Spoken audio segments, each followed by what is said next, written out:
खबरों की शुरुआत करते हैं। प्रधानमंत्री नरेंद्र मोदी ने देर रात मदुरई में प्रसिद्ध मीनाक्षी अम्मन मंदिर में पूजा अर्चना की। इस दौरान पीएम मोदी ने पारंपरिक धोती, कुर्ता और अंग वस्त्रम पहने हुए थे, तो वहीं मंदिर के पुजारी ने पीएम मोदी की अगवानी की। मोदी सड़क के रास्ते मंदिर पहुंचे थे। आज पीएम मोदी और कन्याकुमारी में जनसभाओं को संबोधित करेंगे। तमिलनाडु में 6 अप्रैल को विधानसभा चुनाव हो रहे हैं और इसी को देखते हुए ताबड़तोड़ रैलियां लगातार जारी हैं।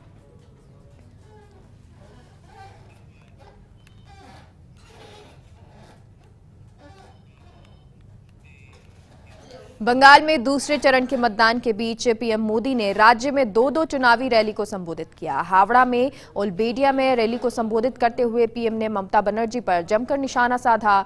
पीएम बोले, नंदीग्राम में जो हुआ हमने देखा। क्या सच है कि दीदी एक और सीट से नामांकन दाखिल करेंगी? प्रधानमंत्री ने नंदीग्राम में चुनाव के दौरान छिटपुट हिंसा और ममता की बौखलाहट की घटना का भी जिक्र किया। उन्होंने कहा कि अभी कुछ देर पहले नंदीग्राम में जो हुआ हम सभी ने देखा। यह दिखाता है कि ममता बनर्जी हार मान चुकी हैं। उन्होंने कटाक्ष करते हुए कहा कि दीदी अभी भी आखिरी चरण के लिए नामांकन का समय बाकी है। जरा बताइए कि अफवाह में कितनी सच्चाई है कि आप अचानक किसी और एक सीट पर नामांकन दाखिल करने जा रही हैं? ये सच है क्या? दीदी पहली बार वहां गई, आपको जनता ने दिखा दिया, अब कहीं और जाओगी। बंगाल के लोग तैयार बैठे हैं।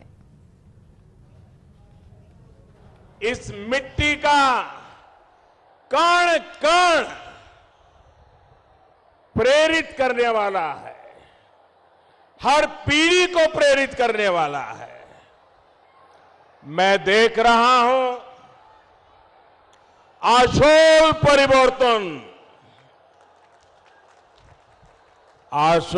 परिवर्तन की लहर को तेज करने का काम भी इसी क्षेत्र से होने वाला है। पहले चरण में बंगाल में हुए शांतिपूर्ण और रिकॉर्ड ब्रेक मतदान में लोगों ने बीजेपी को भारी समर्थन दिया है। कुछ हफ्ते पहले तक बंगाल के लोग कह रहे थे कि बीजेपी इस बार 200 सीटें पार कर जाएगी। असम में भी कल दूसरे चरण के लिए वोटिंग हुई। वहीं पीएम मोदी ने कोकराझार में एक जनसभा को संबोधित किया। पीएम मोदी ने इस दौरान कहा कि मैं बोडोफा उपेंद्र नाथ ब्रह्मा जी को नमन करता हूं। मैं श्रीमंत शंकरदेव, गुरुदेव कालीचरण ब्रह्मा जी और गुरुदेव मादरराम ब्रह्मा जी जैसे संत आत्माओं से जुड़ी इस धरती का वंदन करता हूं। पूरा हिंदुस्तान जानता है कि यहाँ के नौजवानों में फुटबॉल बहुत फेमस है और उन्हीं की भाषा में कहूं तो कांग्रेस और उसके महाझूठ को फिर रेड कार्ड दिखा दिया गया है। पीएम मोदी ने क्या कुछ कहा, आपको सुनवाते हैं। बोडोफा उपेंद्रनाथ ब्रह्मा जी के नाम से एक कल्चरल कॉम्प्लेक्स और सेंटर फॉर एक्सेलेंसी यहां का गौरव और बढ़ाएगा। यही नहीं, बोडो भाषा को संविधान के 8th शेड्यूल में डालने का काम भी किया जा चुका है। बोडो समाज की पहचान को सुरक्षित रखने के लिए और समृद्ध करने के लिए एनडीए सरकार प्रतिबद्ध है। साथियों, शांति और विकास के इसी विश्वास के कारण बीटीआर चुनावों में आपने भाजपा को भरपूर समर्थन दिया।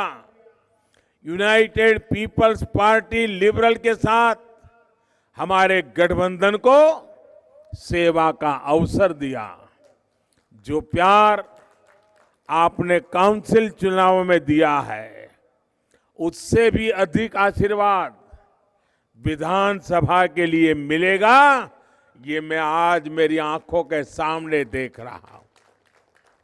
कोई भी पॉलिटिकल पंडित देख ले, ये क्या नजारा है। मैदान छोटा पड़ गया, मैदान छोटा पड़ गया।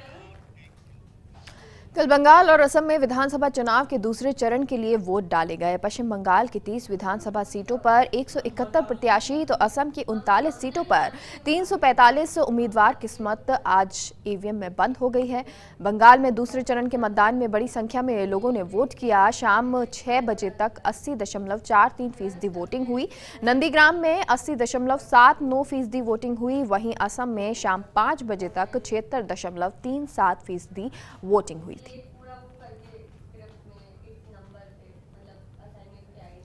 तो कल दूसरे चरण का मतदान हुआ था। पश्चिम बंगाल की बात करें तो यहाँ सीट 30 थी जिन पर वोटिंग हुई थी। वहीं असम की बात करें तो यहाँ पर 39 ऐसी सीट थी जहाँ पर वोटिंग हुई थी। पश्चिम बंगाल की ये 30 सीटें जिसमें से बहुत सारी सीट हाई प्रोफाइल थी, लेकिन सबकी नजर नंदीग्राम पर। पश्चिम बंगाल की नंदीग्राम सीट से बीजेपी उम्मीदवार शुभेंदु अधिकारी ने कहा है कि ममता बनर्जी चुनाव में हारेंगे। चुनाव के दूसरे चरण में नंदीग्राम में भी मतदान हुआ। बीजेपी उम्मीदवार अधिकारी ने बोयल मतदान केंद्र का दौरा किया, जहां पर मुख्यमंत्री ममता बनर्जी पहले होकर जा चुकी थी। यहां संवाददाताओं से बातचीत में अधिकारी ने कहा कि ममता बनर्जी को किसी का भी समर्थन नहीं है, वो चुनाव में हार रही हैं। शुभेंदु अधिकारी ने ममता बनर्जी पर नाटक करने का आरोप लगाते हुए कहा कि ममता ने यहां 2 घंटे तक मतदान ठप रखा। नंदीग्राम में लगभग 90% मतदान हुआ, लेकिन इस बूथ पर ये केवल 78% है। यहां शांतिपूर्ण तरीके से मतदान हुआ है। नाटंकी ड्रामा वो उसकी एक बूथ में एजेंट नहीं निकाल दिया, ये सब एलिगेशन दिया, लेकिन यहाँ उनकी आदमी पत्रकार का ऊपर पथराबाजी किया। इंडिया टुडे का पत्रकार पवन जी इंजर्ड हुआ, उसमें तो एक शब्द नहीं आया। जिस तरीके से पॉलिटिकल जमी खिंचक रहा है। मतदान प्रभावित नहीं होगा क्या ऐसी जगह में अगर मुख्यमंत्री पूरा इलीगल काम की 2 घंटा वोट रोक के इतना सिक्योरिटी लेकर उधार और इतना सब गुंडा को लेकर जो ड्रामाबाजी किया, सीधा सीधा एमसीसी के खिलाफ है। आप क्या कंप्लेन करेंगे इसके खिलाफ? वोटिंग कंप्लीट होने दीजिए। उन्होंने कहा कि 80% बोगस वोटिंग हुई है बोयला प्राइमरी स्कूल में।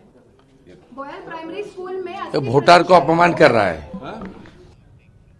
नंदीग्राम में ममता बनर्जी व्हील चेयर पर पोलिंग बूथ का जायजा लेने पहुंची। इस दौरान ममता ने आरोप लगाया कि वोटरों को मतदान नहीं करने दिया जा रहा है। कल नंदीग्राम में दूसरे चरण में चुनाव थे, मतदान किए जा रहे थे और इस दौरान ममता बनर्जी ने आरोप लगाया कि जो मतदाता हैं, वोटर्स हैं, उन्हें मतदान नहीं किया देने जा रहा है और इसके लिए उन्होंने चुनाव आयोग को भी शिकायत की है। একটা জায়গায় আপনারা জানেন আমাদের কাছে কমপ্লেন আসছিল যে সেই এলাকার লোকেদের ভোট দিতে না দিয়ে বিশেষ করে এই ভোটে যিনি দাঁড়িয়েছেন বিজেপির হয়ে তিনি তার চূড়ান্ত অসভ্যতামি কাল রাত্রির থেকে তাণ্ডব করা, কাল রাত্রির থেকে বিভিন্ন এলাকায় গিয়ে গুন্ডামি করা, এমনকি আবু তাহের আমাদের নেতা ধর্মী আন্দোলনের আব্দুস সামাদ সহ যাদের হাইকোর্ট স্টে দিয়েছে তাদের বাড়িতে গিয়ে। गृह मंत्री अमित शाह पुडुचेरी दौरे पर रहे। प्रचार से पहले गृह मंत्री ने कुरुवादी कुप्पम में सीतानंद स्वामीगल मंदिर में पूजा अर्चना की। इसके बाद अमित शाह ने जनसभा को संबोधित किया।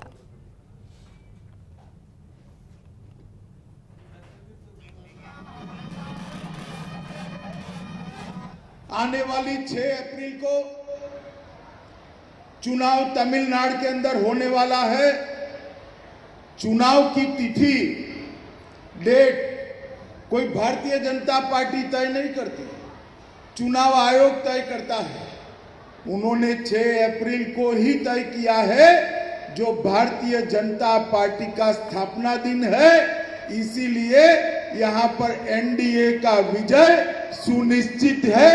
भारतीय जनता पार्टी, एआईडीएमके और पीएमके की सरकार बनना यहां तय है। केरल विधानसभा चुनाव में प्रचार और रोड शो करने पहुंचे यूपी के सीएम योगी आदित्यनाथ ने हिंदू कार्ड खेल दिया।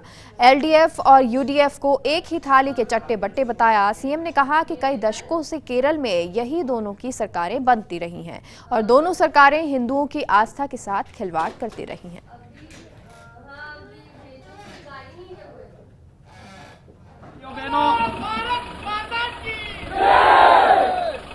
मैं उत्तर प्रदेश की धरती से आपके बीच में विशेष आह्वान करने के लिए आया हूं। आप सब जानते हैं उत्तर प्रदेश मर्यादा पुरुषोत्तम भगवान श्री राम की पावन जन्मभूमि है और आप सभी सीएम योगी आदित्यनाथ ने कल केरल के पत्तनतिट्टा में रोड शो किया। इससे पहले सीएम योगी ने एक जनसभा को संबोधित भी किया। समर्पण निधि में जो योगदान किया है,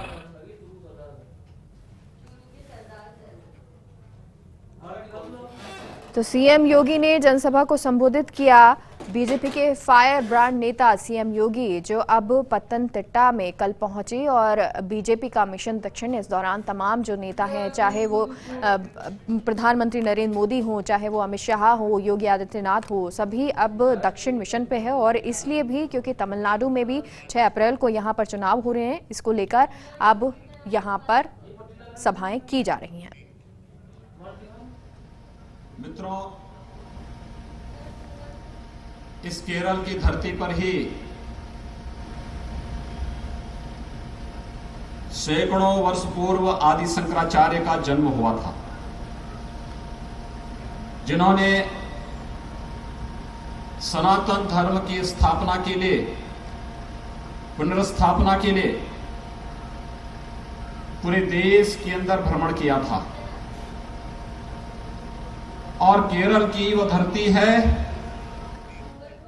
और अब बात मुख्यमंत्री अशोक गहलोत के असम दौरे की, तो गुवाहाटी में प्रवासी राजस्थानियों की ओर से मुख्यमंत्री अशोक गहलोत का अभिनंदन समारोह आयोजित किया गया। इस दौरान गोविंद सिंह डोटासरा, बीडी कल्ला, गौरव गोगोई, जितेंद्र सिंह भी मंच पर मौजूद रहे। राजस्थान फाउंडेशन के कमिश्नर धीरज श्रीवास्तव भी कार्यक्रम में मौजूद रहे। आयोजन स्थल पर भीड़ का जबरदस्त उत्साह नजर आया और 8 से 10 हजार लोग आयोजन स्थल पर पहुंचे। हालांकि भाजपा शासित राज्य होने के चलते पहले चर्चा थी कि समारोह में ज्यादा लोग नहीं पहुंचेंगे, लेकिन गहलोत की लोकप्रियता के आगे सभी दावे फेल हो गए। ऐसे में गौरव गोगोई ने मुख्यमंत्री गहलोत की जमकर तारीफ की। कार्यक्रम में फाउंडेशन के कमिश्नर धीरज श्रीवास्तव की महत्वपूर्ण भूमिका रही। कार्यक्रम में चैनल हेड जगदीश चंद्र भी मौजूद रहे।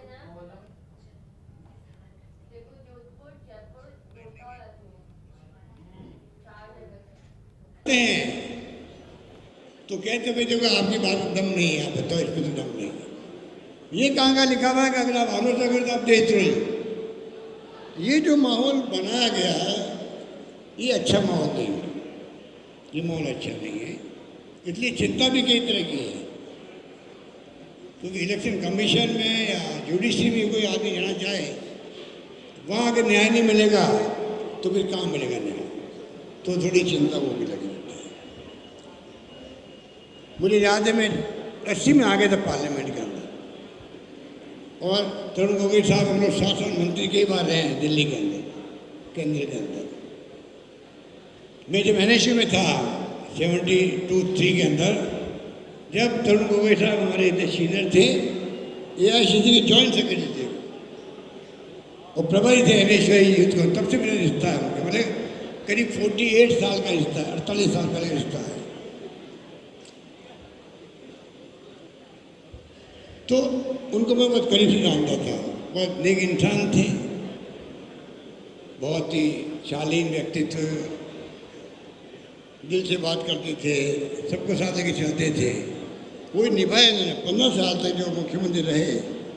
मुझे याद है जब आसाम का आंदोलन चल रहा था, आसाम के अंदर बोडो का भी और आंसू का भी, उधर वो घटना हो गई थी खालिस्तान वाली। इंदिरा जी प्रधानमंत्री पद पे रहते, उनका मर्डर हो गया, शहादत देनी पड़ी उनको। इधर राजीव गांधी जी ने एकॉर्ड किया, आसाम एकॉर्ड किया। आंसू के हमारे सब नेता आए थे प्राइम मिनिस्टर हाउस के अंदर, हम भी थे वहाँ उनके साथ में, बुलाया जाता सबको साथ में गपशप करने के लिए। उसके बाद में शांति स्थापित हुई, शांति स्थापित भी करी, वो अब हमारे बीच नहीं रहे। लास्ट में पिछली बार थोड़ा धोखा भी हो गया, सरकार बदल गई, कोई बात नहीं, बदलती रही सरकार। और वापिस चुनाव आ गए और जो हालात जिस प्रकार से वेस्ट बंगाल में हम देख रहे 2-2.5 महीने से, अगर धन का चुनाव के अंदर जो खर्च होते हैं आप कल्पना नहीं कर सकते। जैसे मैंने उदाहरण दिया, रास्ता का उदाहरण दिया आपको मैंने, वही मध्य प्रदेश में होगा, कोई के 20-25 हज़ार रुपये के 30-35 हज़ार रुपये दिए गए, 25-35 करोड़ रुपये दिए गए। अगर आप एक एमएलए को 25 करोड़ दे दो, 25-30 दे दो या 35 दे दो, ये जब खबरें सुनते हैं तो एक बार विश्वास भी नहीं होता है कि वास्तव में हुआ होगा क्या, क्योंकि ये कल्पना के बाहर की बात है। तो सरकारें जो बदली गई है और जो पीछे गाने आ रहे हैं कि ये क्या हो रहा है देश के अंदर। इतनी शानदार यूनिवर्सिटी थी अशोका यूनिवर्सिटी, उनके ऊपर 2 प्रोफेसर में इस्तीफा देना पड़ा मजबूरी के अंदर कि आप सरकार के खिलाफ नहीं लड़ सकते हो। तो ये जो स्थिति बनी है, ये मैं समझता हूँ अच्छे संकेत नहीं दे रही है, हमें समझना पड़ेगा। तो मैं आपसे अपील करना चाहूँगा, अभी तो हम आए चुनाव के लिए, चुनाव की बातें करेंगे। हमारे उम्मीदवार को आप लोग आशीर्वाद दो, उनको कामयाब करो, सरकार बनाओ कांग्रेस की यहाँ पर। और ये मैं कह सकता हूँ कि कांग्रेस के नेता लोग जो हैं हमेशा आपके सुख दुख के साथ रहेंगे, विकास के काम करेंगे, कोई आपके प्रॉब्लम लोग उनको हल करेंगे। पहले भी कभी कोई घटना दुर्घटना हुई है आपके आसाम में, मैं फ़ोन करता था तो गोवे साहब को, तत्काल वो कार्रवाई भी करते थे। ये तमाम तो हमारा फर्ज बनता है कि हम किस प्रकार से सबको साथ लेके चलें और काम करें। तो मैं इस मौके पर, ये हमारी बहन बैठी हुई है बारडोलाई अशीमा, बहुत आपको शुभकामनाएं मेरी, सब बैठे हुए आपके लिए।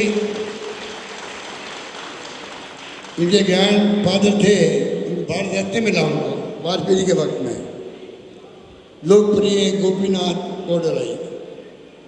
गांधीवादी थे, अहिंसावादी थे और पहले मुख्यमंत्री थे। कारण उनको एक अवसर मिला, पार्टी दिया है, आपका आशीर्वाद मांगने वो भी आई है। और जो भी बाकी आप जितना संभव हो आपसे, उसमें आप लोग अपनी प्रयास करिए, क्या कर सकते हैं। हम आपसे अपील करेंगे कि कई बातें चलती रहती है देश में, और जिस प्रकार से मैंने कहा माहौल तैयार है।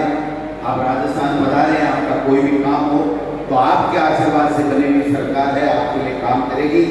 लेकिन हम जिस काम के लिए आए हैं वो आशीर्वाद आप अगर दे करके हमारा उत्साहवर्धन करेंगे, हमारा मान सम्मान करेंगे, तो हमें और ज़्यादा ऊर्जा मिलेगी कि हम बेहतर तरीके से और राजस्थान में काम कर सकें। ज़्यादा कहना, भाषण देना, किसी के खिलाफ देना मेरी ज़्यादा आदत नहीं है। मैं, आप और हम एक परिवार के सदस्य हैं, एक घर है, एक देश है अपना, तो मैं समझता हूँ कि हम अधिकार से आपसे यहाँ कांग्रेस पार्टी के उम्मीदवार यहाँ भी आपके वोट लगते हैं या आपके परिचित जहाँ भी रहते हैं, उनसे आप हमारी तरफ से आग्रह कीजिए। तो मुख्यमंत्री जी, प्रदेश अध्यक्ष जी, शिक्षा मंत्री और हमारे मंत्री आए थे, तमाम कांग्रेस के नेता आए हैं, आप उनकी बात रखें। 5 साल आपने भारतीय जनता पार्टी का यहाँ प्रशासन देख लिया, किस प्रकार से भय, भूख, भ्रष्टाचार का वातावरण था। आज उससे निकलने के लिए अवसर आया है। चुनाव आयोग ने डेट्स डिक्लेयर कर रखी हैं, कैंडिडेट कांग्रेस 15 लाख रुपए खाते में आएंगे, 15 पैसे खाते में आए तो बता दो, कोई हाथ खड़ा करके बता दो। आज किसान परेशान, व्यापारी परेशान, मजदूर परेशान, नौजवान परेशान। राजस्थान में माननीय मुख्यमंत्री जी 3री बार हमारे मुख्यमंत्री बने, उन्होंने MSME एक्ट बनाया। 3 साल तक कोई लाइसेंस लेने की आवश्यकता नहीं है। आज और आज व्यापार शुरू करो, उद्योग शुरू करो, कोई दिक्कत नहीं, कोई लाइसेंस की जरूरत नहीं। राजस्थान में आज उद्योगों का वातावरण बन गया है। और जिसने जो जनप्रतिनिधि ने मांगा, हर ब्लॉक में college, Mahatma Gandhi English medium school, और आप जानते हैं कि कोई व्यक्ति अपने परिवार में दादा। एक छोटे से ब्रेक के लिए रुकते हैं, आप कहीं मत जाइए, जल्द लौटते हैं।